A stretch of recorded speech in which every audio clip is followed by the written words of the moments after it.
first topic. So we got another interview from Proctor. It's going to be short, sweet, to the point, not too much here, but we also have a couple other interviews I want to get into.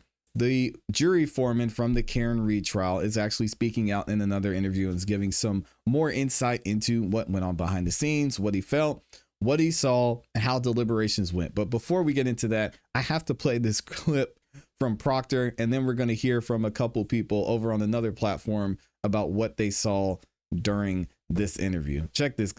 This is insane, guys. What do you want to say to anyone who believes the narrative, the defense's narrative, that you are corrupt, that you framed Karen Reed? I laugh because it's such a ridiculous accusation. There's not one piece of evidence or fact to support that. Oh, wait. He said there's not one fact to support that he may have set Karen Reed up. Why'd you have evidence for over 30 days? Why were you riding around with it in your car? That's one. What was going on in the Sally port? We still don't know about that. Come on, man. Because it did not happen. I would never do something like that. Did you crack the taillight to make it look a certain way? Absolutely not. Did you frame Karen Reed? Cap. Absolutely not. Cap. I don't believe you, my guy. I don't believe you. Let's go over to NBC News Boston. They had something to say about this interview from Michael Proctor. Insane. So this brings us to our next viewer question. Amy in Chicago asks, could Karen Reed file a civil lawsuit against the Alberts, the McCabe's, or the Canton PD, or Michael Proctor? Great question. What? I don't know what she'd be suing. Guys, do you think Karen Reed should sue? Should she sue Boston PD? Should she sue Canton PD? Should she sue the Commonwealth? I mean, shoot, should she sue the state of Massachusetts? Why not?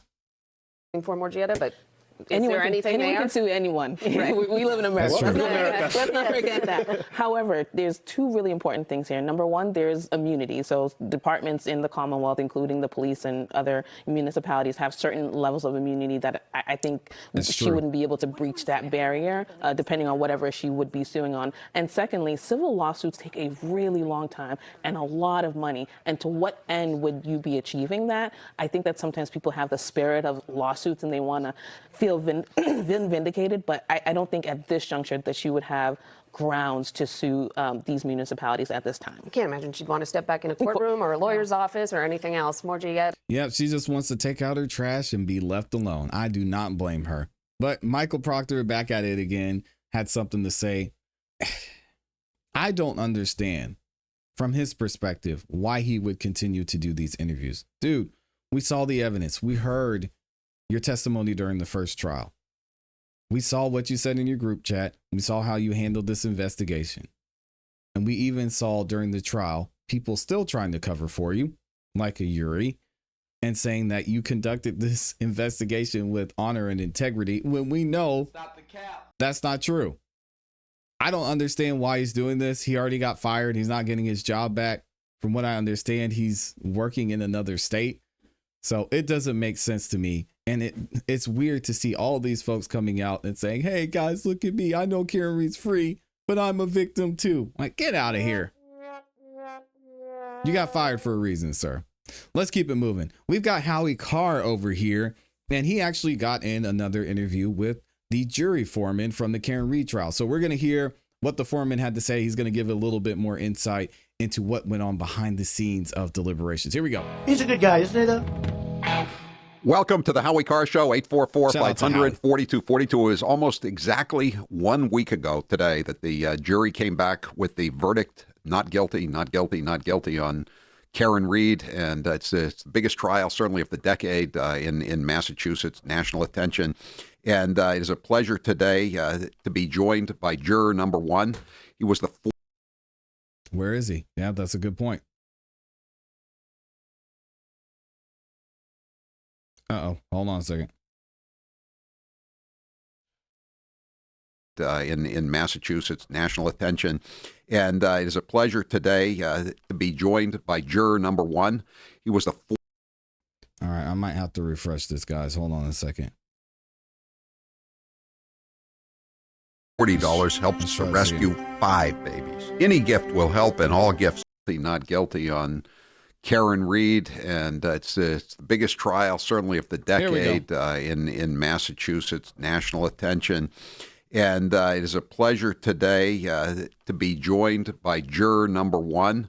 He was the foreman of the jury, and he's really been a great source of information at various forms, including my newspaper, The Herald, and the Today Show.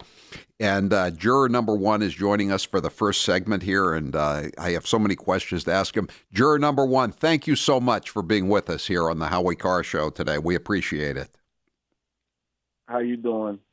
I'm doing great, and I'm so happy that she was acquitted, and so are the vast majority of our listeners, and we thank you for your work. And apparently, you were, according to Paula, juror number 11, you were a great foreman. You had a photographic memory, she said. I didn't take no notes. It was a lot of just trying to absorb a lot of the information that was presented in front of me in evidence and the testimony. Was there a point in the trial when the sort of the light bulb went off and you said there's no possible way she could have done this, or did you go in skeptical? That's a good question. I went in like every juror should go, is she's innocent until proven guilty, and there wasn't any moment that I really felt solid that she could do this. So, and then when I went into deliberations, we collectively felt the same way, and we all felt that she was innocent at the end of the day. So there was no piece of evidence that Hank Brennan put out there that made you say, well, maybe she could have hit him? There was no supportive evidence at all that the prosecution was able to put out there, for lack thereof, police work. You know what, I like the fact that you said, and I think the Herald interview, on the first Herald interview, where you said, why weren't there any cops that went into the house? You said if it had been my house, if there'd been a body on my front yard, the cops would have swarmed in. Facts. And I think everybody felt that way, and that's just thinking about knowing that this was supposed to be the last location that this man was supposed to be, that John was supposed to be in. Why not just take a walkthrough or whatever it is, maybe anything? But there was none of those things happened. And you also, another phrase you used, a word you used that I liked. You said that they threw all this technical stuff at you with the guy with the blue paint and the guy who didn't know the difference between megabits and megabytes, and you called it jargon. I thought that was a very good way to describe it. It's just, I feel like it was just a lot of stuff to just kind of, and we all collectively was like, even the first day when we started deliberating, we were spinning because we didn't exactly know how to attack the evidence. And then come Monday, we all had our particular ideas, and we grouped together, and we started the wheels rolling, and there we were. That's what the verdict we came up with at the end.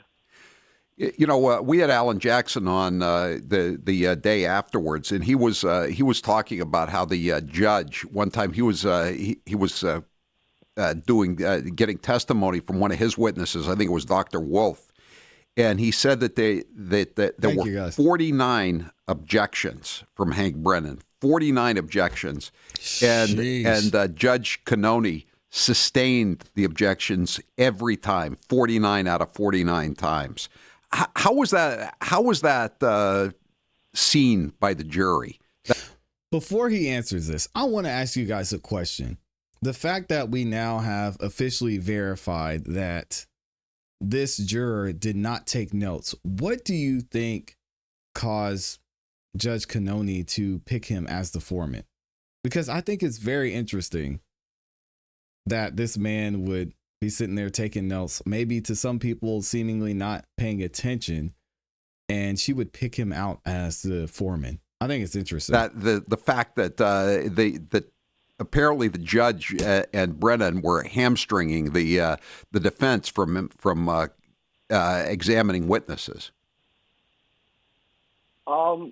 Me personally, I feel she did in the first trial too. When I can't really speak that part. We didn't really speak of how the judge acted towards the lawyers or whatever. It was really small in that aspect. But my look on it, it was she was just trying to do the best she could on a lot of things that a lot of people was trying to slide things through on the defense and the prosecution side. And we was just trying to make sense of all the evidence with that. So she was just doing the best she could in what she had. So you didn't think she was particularly prejudiced towards Brennan? I wasn't even. That's the whole process. I didn't really process myself on kind of feeling what she was doing. I was processing myself on witnesses and lawyer and evidence. And that's what I really was sustained. Okay, but I see where we're going with this, and that's where my whole thing was. I wanted to see where each witness, each piece of evidence was going with. Why were they submitting this? What did it do with the testimony, and how is this leading on to proving her guilty or not guilty? And that's kind of my whole process was. We're talking to juror number 1. He was the foreman in the Karen Reed trial. Were there particular witnesses that you found particularly effective or ineffective? Which part? Who would be a witness that you didn't believe or you didn't like? Oh, that's a good question. I can't really say. Dever, in large part. It was just a lot of holes and a lot of faulty memory at times. So I just had to weigh myself on the evidence in that process. So when the Boston police officer Kelly Dever said that she had a false memory, what did you believe her? What I did was look at the whole picture of everything. Come on, man. In all aspects, me looking at the whole picture, like it. Let's make it make sense. Why would you say something so direct and then renege on it a year and a half later?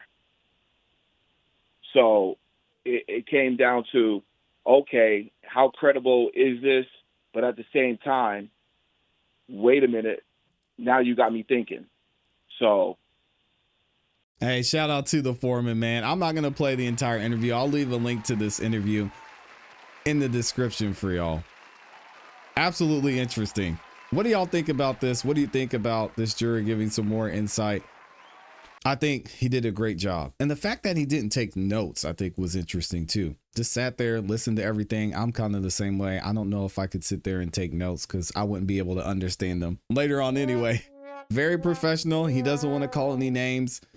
I'm hoping I can get him on the platform one day so I can maybe get some more names out of him and see what he was really thinking. But he's super professional, and I appreciate his way of thinking because, man, if we could have a jury full of people like that, things might go a different way. And the state, and in this case, the Commonwealth, might be held accountable as well. Let me know what y'all think about this in the comments and in the chat.